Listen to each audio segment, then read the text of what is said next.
আজকে একটা এমন গাছ নিয়ে কথা বলবো যেটাতে ফল ধরানো একজন নতুন বাগানের পক্ষে সহজ ব্যাপার। এই গাছ আপনি নার্সারি থেকে নিয়ে এসে যদি রিপোর্টিং নাও করেন তবু এটাতে ফল ধরানো যাবে। ছবিতে যে গাছটি দেখছেন এটা হলো একটি কুলের গাছ। এই কুল আগে শুধুমাত্র দেশি কুল, টপা কুল আর নারকেলি কুল নামে সহজলভ্য ছিল। বর্তমানে বেশ কিছু উন্নত ভ্যারাইটি বা হাইব্রিড জাত বাজারে উপলব্ধ, যেগুলো মাটিতে তো ভালো হয়ই, তবেও এর ফলন আপনাকে অবাক করে দেবে।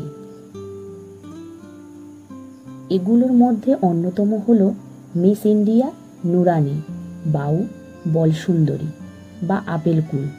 এই কয়েকটা ভালো জাতের কুলের কথা এই মুহূর্তে মনে পড়ছে। এইবারে এদের মধ্যে থেকে যদি সব থেকে ভালো একটা জাতকে আমাকে বেছে নিতে বলেন, যেটার ফলন ছাদে ও মাটির ফলনের সাথে টেক্কা নেবে, তাহলে আমি এদের মধ্যে থেকে বেছে নেব সেই জাতটি যেটার মধ্যে 3-4টি গুণ থাকবে। প্রথমত, সেটা হতে হবে খর্বাকৃতি বা বামন আকৃতির গাছ। দ্বিতীয়ত, রোগ প্রতিরোধী ও স্বল্প পরিচর্যাকামী। তৃতীয়ত, ভালো কোয়ালিটির ফলের ধারক। এই ধরনের গুণ যে গাছ মধ্যে আছে বলে আমি মনে করি সেটা হলো বলসুন্দরী বা ছবিটিতে যে গাছটিতে ফুল এসেছে এটাই হলো সেই বলসুন্দরী গাছ।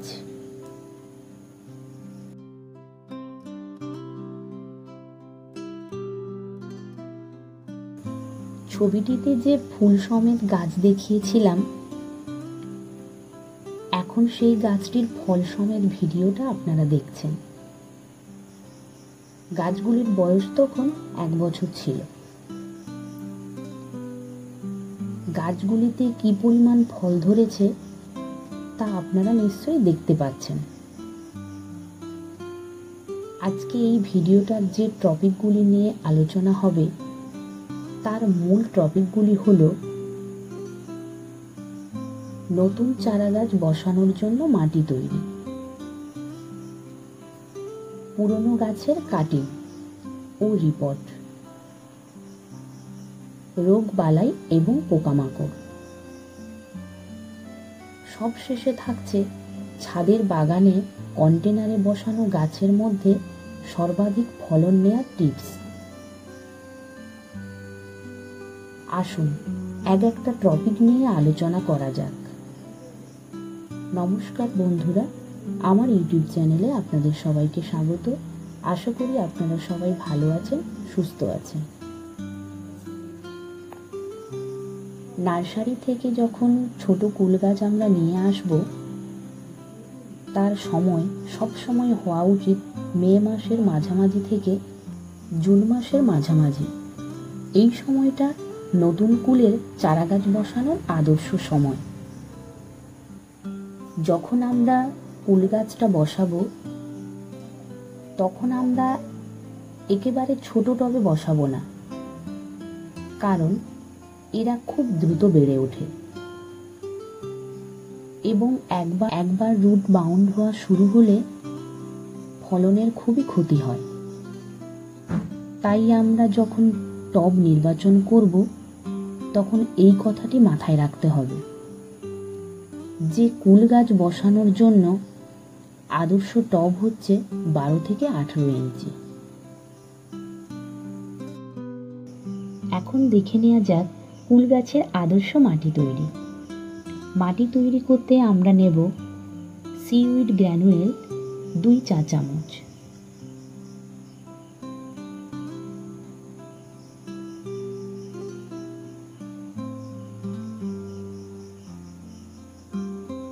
এর সাথে থাকছে শিঙের কুচি 2 চা চামচ,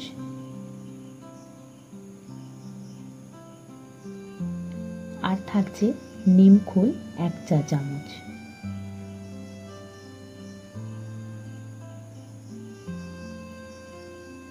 এছাড়া আমরা যে প্রধান জিনিসটা নিয়ে নেব সেটা হলো হাড়ের গুঁড়ো। এই মিশ্রণটিতে অন্তত 100 গ্রাম হাড়ের গুঁড়ো নিয়ে নেব। আর এর যে প্রধান বেশটা হবে তাতে আমরা একটুও মাটি ব্যবহার করব না। এটাতে আমরা পুরোটাই 1 বছরের বেশি পুরানো গোবর সার ব্যবহার করব।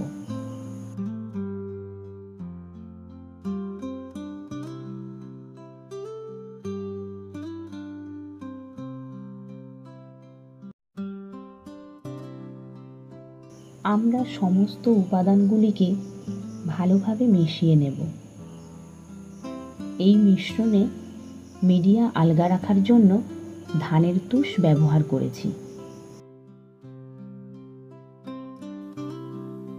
এইখানে আমি একটি 12 ইঞ্চি টব নিয়ে নিয়েছি।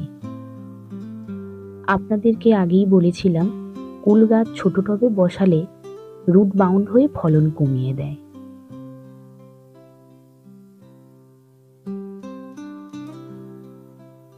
আপনারা লক্ষ্য করবেন যে ড্রেনেজ হোলটাকে একটি মাত্র খোলামকুচি দিয়ে বন্ধ করলাম।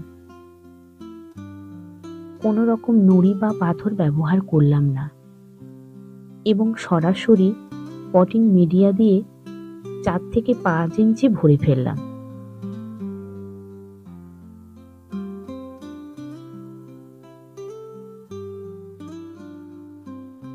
এবং গাছের রুট বলটিকে মাপ মতো বসিয়ে দিলাম।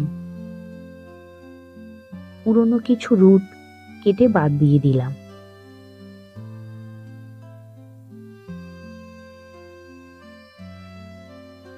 গাছটিকে ঠিক মাঝ বরাবর বসিয়ে দেব।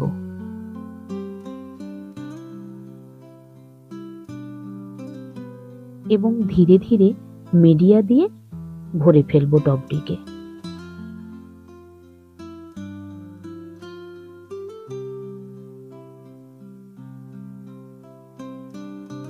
এখানে আপনারা যে গাছটি দেখতে পাচ্ছেন এটি একটি 1.5 বছরের পুরনো গাছ।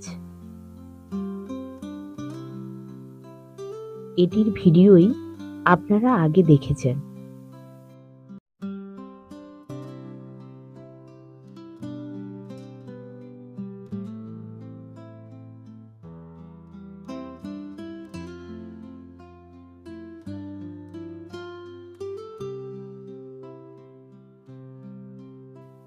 কুল গাছের পুরনো ডালে কখনোই ফল ধরে না, তাই যত বেশি নতুন ডালের সংখ্যা বাড়িয়ে নিতে পারবেন তত বেশি ফল ধরবে। আপনারা এখানে একটাই জিনিস লক্ষ্য করুন, কিভাবে আমি ডালগুলোকে ছাঁটাই করে দিচ্ছি।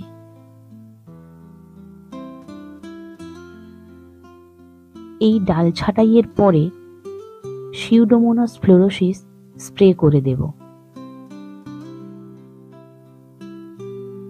এটা এক ধরনের বন্ধু ব্যাকটেরিয়া।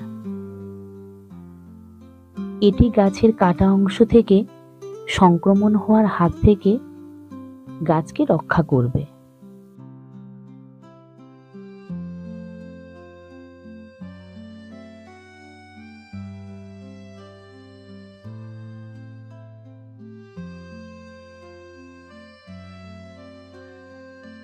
ডাল ছাঁটাইয়ের কয়েকদিন পর গাছটির নতুন পাতা ও ডাল বের হতে শুরু করবে। এই সময় আমরা নিয়মিত নিম তেল স্প্রে করে যাব। প্রতি 1 লিটার জলে 3 থেকে 5 ml। তাতে গাছটা পোকামাকড়দের হাত থেকে রক্ষা পাবে।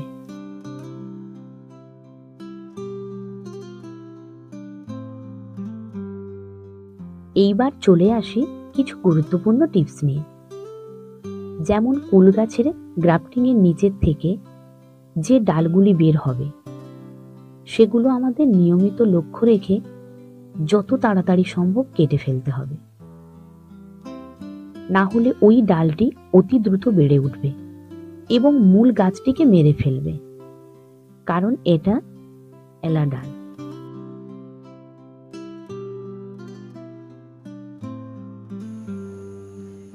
কুল গাছে নতুন পাতা দেখা দিলে আমরা এনার্জি বুস্টার ও ম্যাজিক লিকুইডের মিশ্রণ নিয়মিত দিয়ে গাছটিকে সবল স্বাস্থ্যবান করে তুলব। মনে রাখবেন, এই লিকুইড 15 দিন অন্তর দিতে থাকব। গাছের ফুল দেখা দিলে একবারের জন্য আমরা ইন্ট্রাকল ফাঙ্গিসাইড 1 চা চামচ 1 লিটার জলে গুলে পাতায় স্প্রে করব। গাছের গোড়ায় 1 চা চামচ জিপসাম ও বোরন এবং NPK 0050 1 চা চামচ নিয়ে গাছের গোড়ায় দিয়ে দেব। ফল যখন মটরের মতো সাইজ হবে তখন একবার সর্ষের খোল পচানো সার দেব।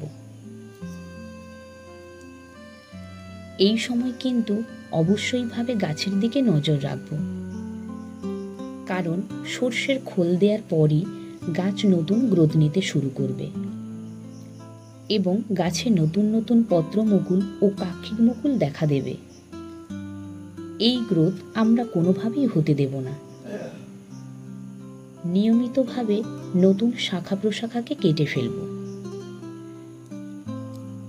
গাছ যে মাটি থেকে এনার্জি শোষণ করবে সেটা যেন সরাসরি ফলের বৃদ্ধি বিকাশের দিকে সঞ্চার করে, সেদিকে আমাদের খেয়াল রাখতে হবে।